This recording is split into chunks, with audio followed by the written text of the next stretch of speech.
أرست زينام قدماء منستر أبي أحمد بعلتن سايق تشحن عصر تشدشتن عام تمرت بمخنيات بمقبار ناين قاعد حكومة لقتم حلالي فوق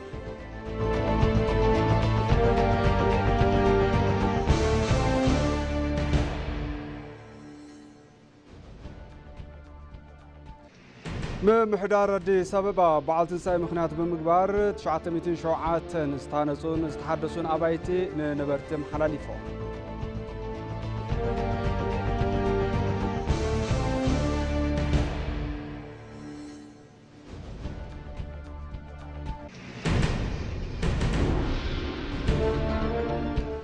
كاب زينات أي أب إندونيسيا حدا جزيف هبي أب معقورتو نزنبرة قصلي نمفواس كاب تخلص تسرح مرحاني تتقيمو بعلو كم زد حنا تمرامر تحبيرهم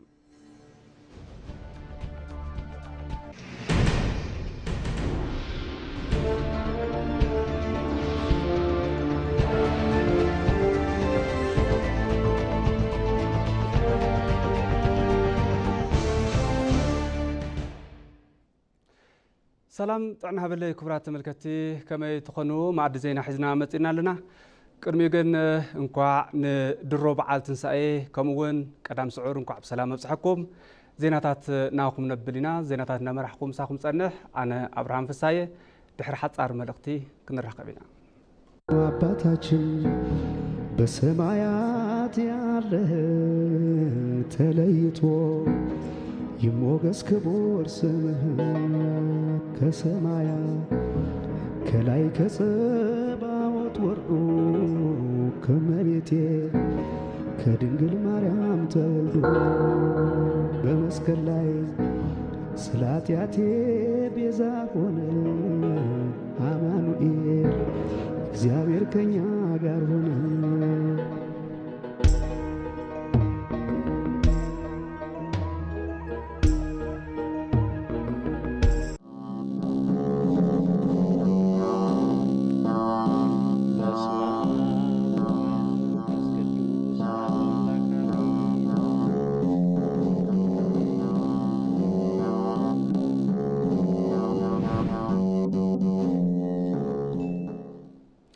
بحصرت زيناتات كجمر قدماء منستر أبي أحمد بعلتن سايق لتشحن 16 عام تمرت مخنيات بمقبار ناين قاعد حكومة لقتي أم حلالي فوم توم قدماء منستر أبزم حلال فوم لقتي يسوع كريستوس مكران موتن قفعن قعزينان سيول المقابر سعيرو استلعال اللو بعلتن سايق ببعمتو نقبرين ايلوم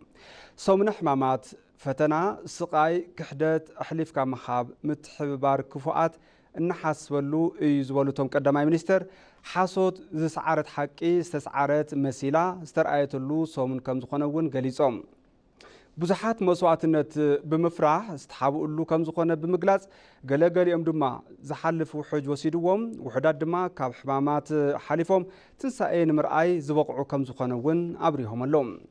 ኢትዮጵያ በፈተና ያ ተሐልፍ ዘላ ዝወሉቶም ቀዳማይ ሚኒስትር አበ ፈተና ደው ዝበለት ሃገር ግን አይኮነትን ኢሎም ከም መንግስቲ አበ ፊስካል ፖሊሲ ግብርና ማኑፋክቸሪንግ ፖሊሲ ጉዳያት ወጻይ ህብረ ብሔራዊ ሓድነት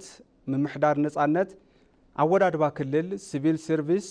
ሓበራዊ ህንጸት ያታ ወዘተ ዝተረከብናዮም ውዙፋት ዕዳ ብዙሓት እዮም እውን ኢሎም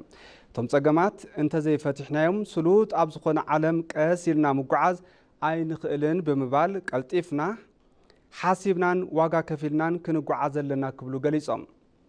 مغنياتو ኢትዮጵያ ነቲ ሕማማት ንምሕላፍ ዘኽእል ናይ ፈጣሪ ህዝቢ አመራርሓን ሃፍትን ዓቅም ስለ ዘለዋ እውን ኢሎም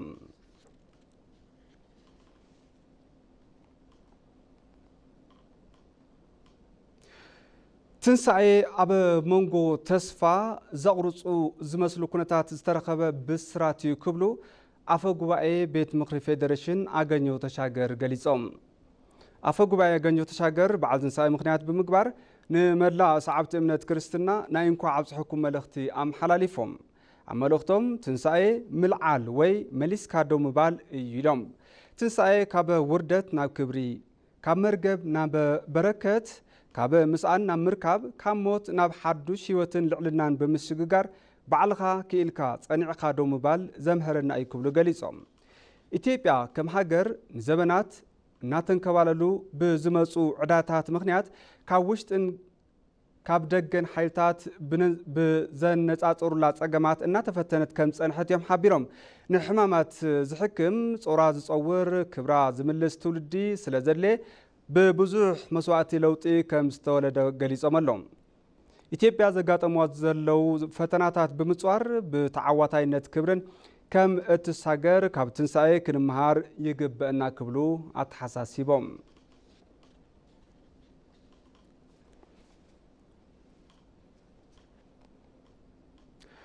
ምክትል ፕሬዚዳንት ፓርቲ ብልጽግና ኣይተ ኣደም ፋራሕ በዓል ትንሳኤ ምክንያት ብምግባር ናይ እንኳዕ ኣብጽሕኩም መልእኽቲ ኣመሓላሊፎም ኣብ መልእኽቶም ንመላእ ሰዓብቲ እምነት ክርስትና እንኳዕ ንበዓል ትንሳኤ ብሰላም ኣብጽሕኩም ኢሎም እቲ በዓል ናይ ሰላም ፍቕሪ ሓድነትን ምክኣልን ክኸውን ሰናይ መልእኽቶም ገሊጾም ኣለዉ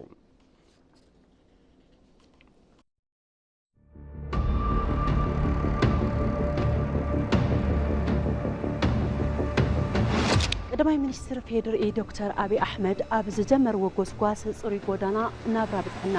ክንደይ ዝኣክል ግንዛበ ኣለዎም እቲ ጎስጓስ ክብሩ ዝሓለወ ጽሩይ ማሕበረሰብ ናይ ምፍጣር ትልሚ ዝሓዘ እዩ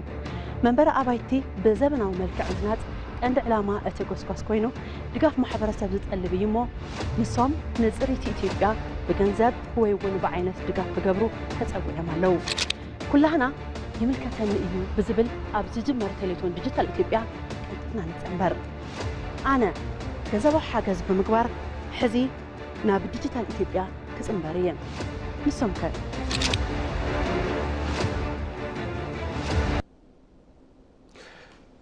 رسانة من محدار كللات إثيوبيا بعد تنساي مخنيات بمقبر ناينكو عبس حكم ملختي أم حلالي فوم رئيس محدار كلل أمحرا أرقا كبدا رئيس من محدار كلل دبوب إثيوبيا طلعون كبدا ምክትል ርእሰ ምምሕዳር ክልል ህዝብታት ደቡብ ምዕራብ ኢትዮጵያ ነጋሽ ዋጌሾ ርእሰ ምምሕዳር ክልል ሓረሪ ኦርዲን በድሪ ርእሰ ምምሕዳር ክልል ኦሮሚያ ሽመልስ አብዲሳ ምክትል ርእሰ ምምሕዳር ክልል ማእከላዊ ኢትዮጵያ እንደሻው ጣሰው ርእሰ ምምሕዳር ክልል ሲዳማ ደስታ ሌዳሞ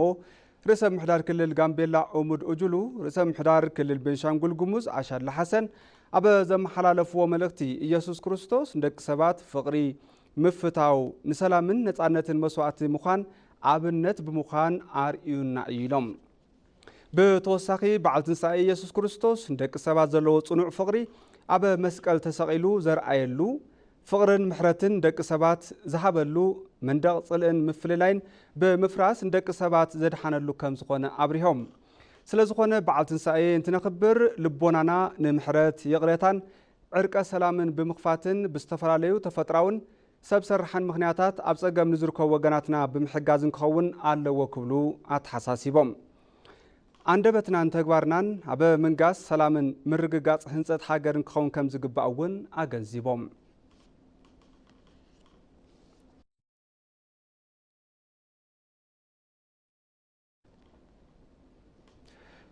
ምምሕዳር ከተማ አዲስ አበባ በዓል ትንሳኤ ምክንያት ብምግባር 907 ዝተሃነጹን ዝተሓደሱን ኣባይቲ ንነበርቲ ኣመሓላሊፉ ከንቲባ ምምሕዳር ከተማ አዲስ አበባ አዳነች አቤቤ ኣብ ማሕበራዊ ሚድያ ናብ ዘመሓላለፎ መልእኽቲ ንናብራ ምቹዋት ዘይነበሩ ኣባይቲ ብምፍራስ ኣብ ሓፂር እዋን ዝሃነጽናዮምን ዝሐደስናዮምን ኣባይቲ በዓል ትንሳኤ ምክንያት ብምግባር እንኳዕ ኣብጽሕኩም ብምባል ንነበርቲ ኣመሓላሊፍና ኢለን ብተወሳኺ ነቲ በዓል ምክንያት ብምግባር ውህብቶ ዘበርከታ እንትኸውን ሓደሽቲ ህንፀታት ከም ዘጀመራ እውን ገሊፀን እቶም ኣባይቲ ዝተሃነጹ ብዙሓት ለባማት ሰብ ሃፍቲ ብምትሕባር ዝበላ እንትኸውን ጻውዒት ምምሕዳር አዲስ አበባ ብምቕባል ማሕበራዊ ሓላፍነቶም ንዝተዋፅኡ ሰብ ሃፍቲ ታ ከተማ ኣመስጊነን አባታችን በሰማያት ያለህ ተለይቶ ይሞገስ ክቡር ስምህ ከሰማያት ከላይ ከጸባዖት ወርዶ ከመቤቴ ከድንግል ማርያም ተወልዶ በመስቀል ላይ ስለ ኃጢአቴ ቤዛ ሆነ አማኑኤል እግዚአብሔር ከኛ ጋር ሆነ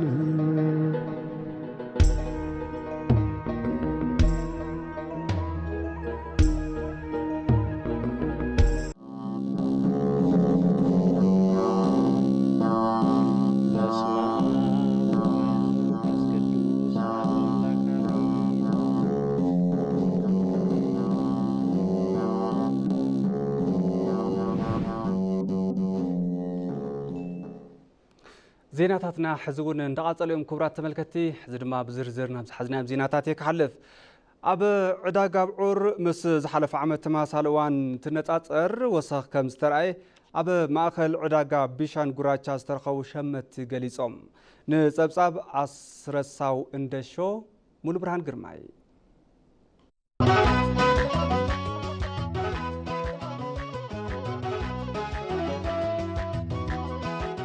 بزحي محرد داب سالتلو بعال تنسائي أما أخذ عداقة بيشان براتشا بركزبلو نقادون شمتن دليتو من مملا تراخيبهم يوم عم بتمساسال اوان مزنبر عداقة انت النزازر ابنايلو مزمن عداقة بفلاي دما نمحرد داب زعلو او عرات قروب زبحالو ساخ كمسترعي شمتي قليزهم يوم تنش كابناو ستاي كبتو بعين على مس عمنت ودادر قرب وسخلويم ابي ماخل زلو دلالو توسخ نقمص كم زغبرو نمستو علكيليم دحر ساعات ابي زلووان كقنس يخيلويلنا ان تصبناينا زلنا بريلين غزا بعرين مغزاينا حسيبنا متينا واغو بتعامي وسخو 120 شح انابل يوم زلوم قدم كبل 40 شح اندات شط زنبره براي لومي 80 شح اندات شط يزلوم اب عداقاتيلون مس حلف عمت انتم معراره وسخ واغا سترعين تخون صقم قرب كم زيلغن اتوم نقادو غليصوم يوم አሁን ይጨምራል ባሁን حزي وسخويم ابي زحلف بعل الدت تمጣጣኒ نيرم انا 8000 እንዳበልኩيم شمت ግና كسمامو አይخالون ابنايلو مزمن بعال تنسائي اب عداقة بقعن تقلن كم اون اوعر اواقعهم وسخ سترعين تخون شماتهم حبرسبقنا ككم عقمهم يعدقوا مهلوم نمستوعال تخايلو يو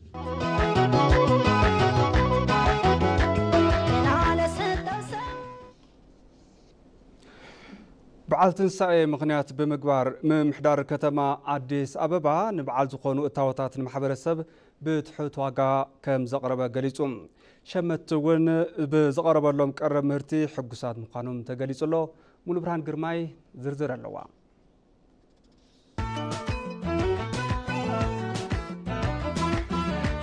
بعال تنسائي مغنيات بمقبار باربعت يوم كنات هاجرنا ناب كتما ديسابا بركزبلو مرتات الناتون تخون من محدار كتما ديسابا ون قلنا قلني مقدم كفالن سنة تقبارات عب تحتيو بزركبو معخلات عداقة استفلاليو مرت حرشان وزئيت انداستري بستحات واقع نمحبرسب إن قربة كم زركب وانا تحباباري مرت حرشا كفلة كتما لم يكورا عيت سلمون بكاله قاليس يوم قالون تنترسو بقي مرتوش انديك أربو لمادرق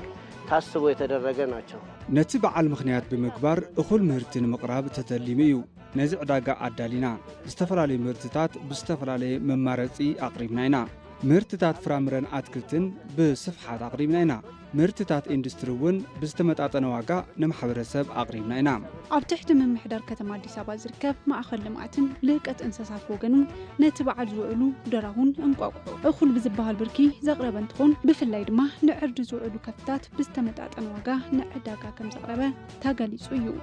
18 بريوچنا زغايتنال ك18 ሁለቱ ሸጠናል 18 ዝኮኑ አብዑር አዳሊና ኢና እቶም ክልተ ዝኮኑ ተሸይጦም እዮም ብርክዝ ዝበሉ እንቋቁሖ ደርሁ ውፅኢት ጸባ ብዝተመጣጠነ ዋጋ ነቲ ማሕበረሰብ አቅሪብና ኢና ኣብ መወዳእታውን ኣብቲ መርሃ ግብሪ ዝተሳተፉ ዓደግቲ ኾነ ነጋዶ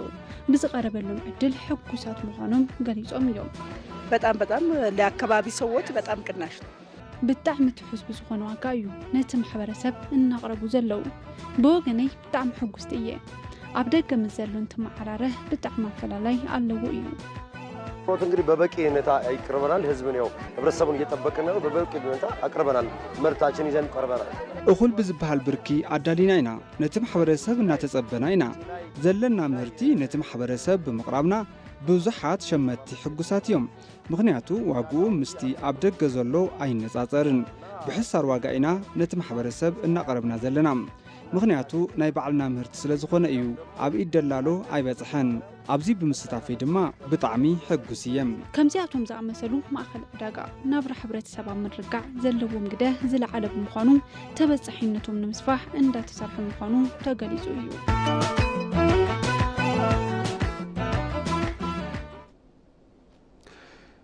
ኣብ ክልል ትግራይ ስርዓት ትምህርቲ ቀዳማይ ብርኪ ትምህርቲ እናተሰናድአ ከም ዝርከብ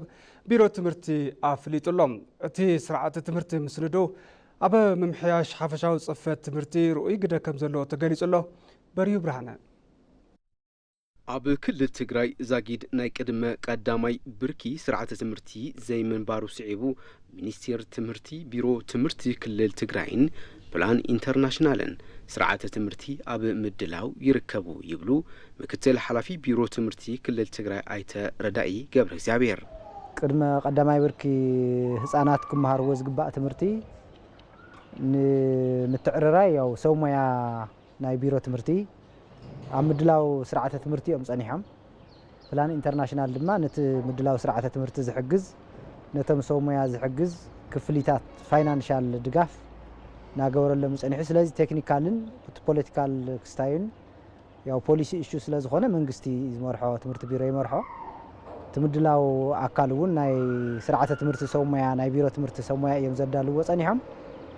እቲ ናይ ፋይናንስ ኢሹ ድጋፍ ድማ ያው ፕላን ኢንተርናሽናል ይድግፎ ጸኒሑ ማለት እዩ ኣድላይነት እቲ ስርዓተ ትምህርቲ ብዝምልከት ካብ ዩኒቨርሲቲ አዲስ አበባ ኣብ ከይዲ ምድላው እቲ ስርዓተ ትምህርቲ እናተሳተፉ ዝርከቡ ዶክተር ይግዛው ብኸምዚ የብርህዎ ፋውንዴሽን ማለት መሰረት እዩ ሓደ ህንጻ ተሃልዩስ እስራ ቢልዲንግ ማለት እስራ ፎቅ ዘለዎ ትመሰረት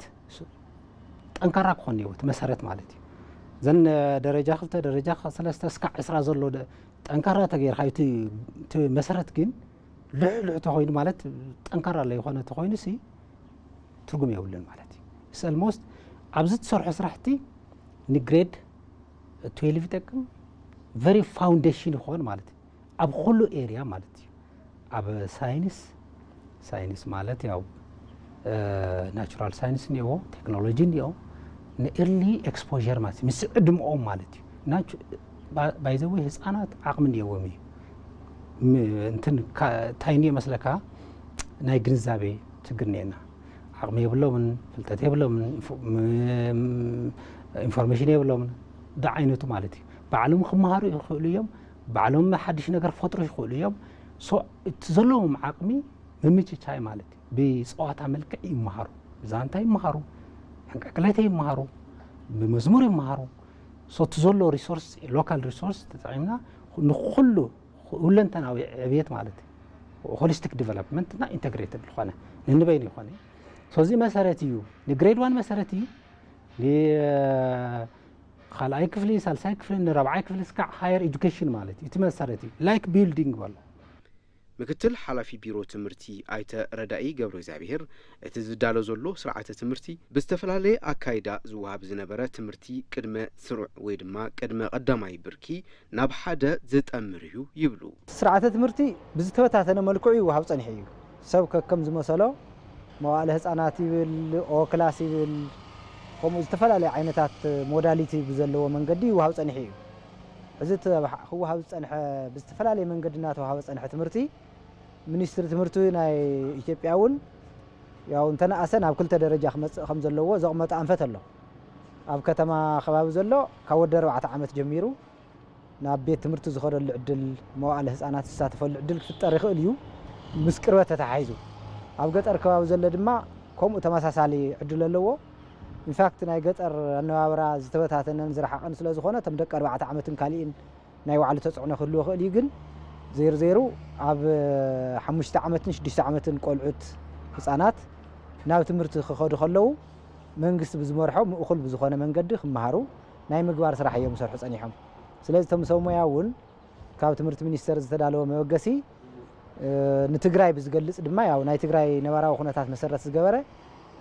ኮንቴክስት መሰረት ዝገበረ ነቲ ከባቢ ዝመስል ስርዓተ ትምህርቲ ኣዳልዮም ህፃናት ትግራይ ዝመሃርሉ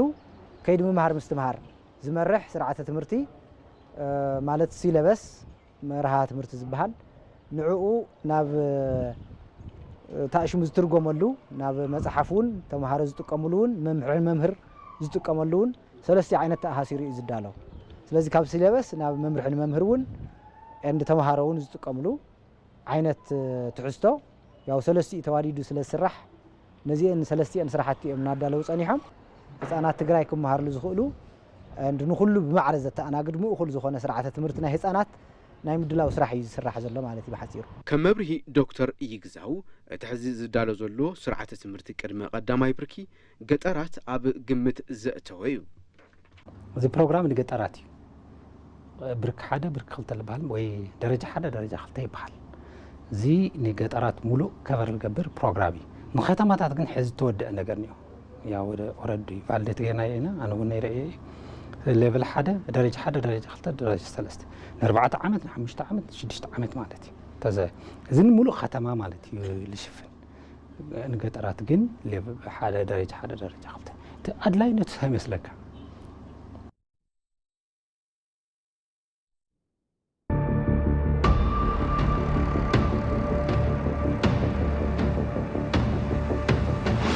ቀዳማይ ሚኒስትር ፌደራል ዶክተር አብይ አሕመድ ኣብ ዝጀመርዎ ጎስጓስ ጽሩይ ጎዳና ናብራ ብጥዕና ክንደይ ዝኣክል ግንዛቤ ኣለዎም እቲ ጎስጓስ ክብሩ ዝሓለወ ጽሩይ ማሕበረሰብ ናይ ምፍጣር ትልሚ ዝሓዘ እዩ መንበረ ኣባይቲ ብዘበናዊ መልክዕ ዝናጽ ቀንዲ ዕላማ እቲ ጎስጓስ ኮይኑ ድጋፍ ማሕበረሰብ ዝጠልብ እዩ እሞ ንሶም ንጽሪት ኢትዮጵያ ብገንዘብ ወይ እውን ብዓይነት ድጋፍ ክገብሩ ተጸዊዖም ኣለዉ ኩላህና ይምልከተኒ እዩ ብዝብል ኣብ ዝጅመር ቴሌቶን ዲጂታል ኢትዮጵያ نتنبر أنا جزوا حاجز بمقبر حزي ناب ديجيتال إثيوبيا كسنبريا نسمكر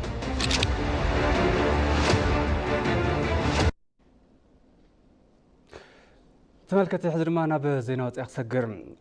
أب إندونيسيا زركب سوماتراوي أورتاغوتان بزبل زفلت جزيف هبي أب معقرتو نزنبر قوسلين مفواس كاب تخليص تسرحه لسلوس مدحاني تتغيمو بعلو كم زدحانة تمرامر تحبيرهم أبا برخا زركب فطور نمقدعتو بمدحاني تاوي تخليك حكم كله مرأيو أزين مجمريا قزيوم تمرامرتي تهبي نتي تخلي لعطات أبا قصو كلاخيو دحري مرأيوم اتي استبول قولة قوسلي الناتا دفن كيدو أبا وجد حدا ورحد ما مليو حاويوم اتي بحري كابتي نسباتن مسدك سباتن من مسسال نزلو أهباين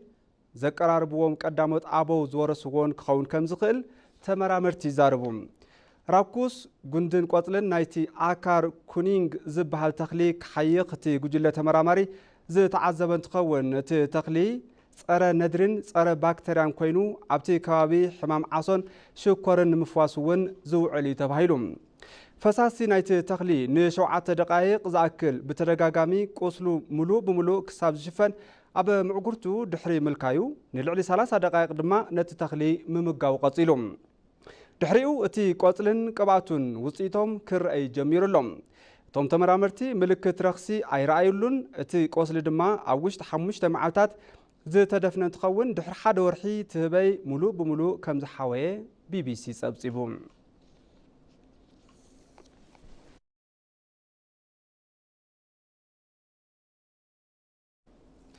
أب مودعتا قند زيناتات زعلت كزخاخركم قدماي منيستر أبي أحمد بعلتن سايك لتشحن 16 عام تمرت مخنيات بمقبار ناينكو عبس حكم ملقت أم حلالي فوم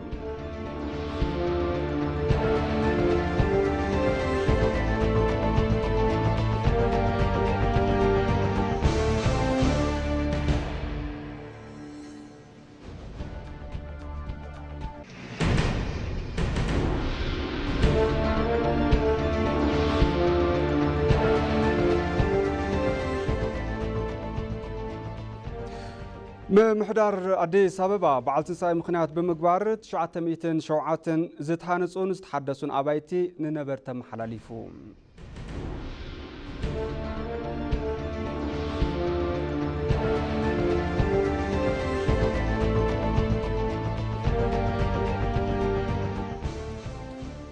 كاب زينات أي أب إندونيسيا حدا جزيف هبي أب معقورتون زنبر قوسلين مفواس كاب تخليص تسرح مدحاني تتغيمو بعلو كم زدحانة تمرامرتي حابيروم